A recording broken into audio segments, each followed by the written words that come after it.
Do you really think that's the best place for your dog to be sitting?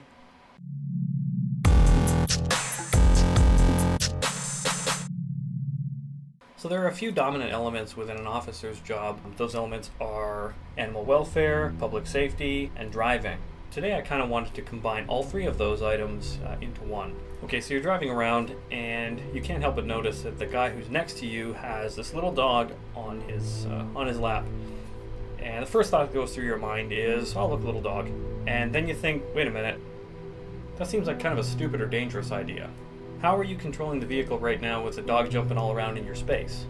If another small dog owner runs through the red light at the same intersection you're at, somebody's getting T-boned.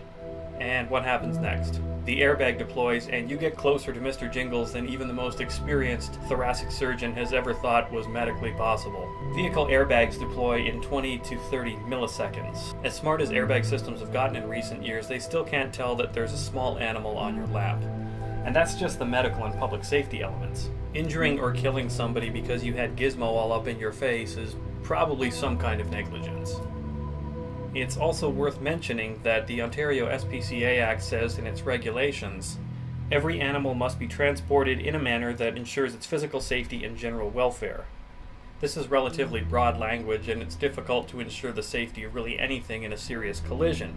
But if a dog suffers a grievous injury as a result of its owner's negligence, they could be considered to be in breach of that section of the Act.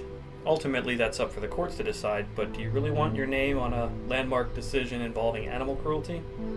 I get it, it's hard to control a dog in a car sometimes, but maybe try to keep it out of the most important part of the car.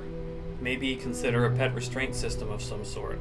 Now, we've all seen the CBC Marketplace segments on these pet restraint systems, and results were mixed with regard to independent crash tests, but maybe systems like this just keep the crash from happening in the first place.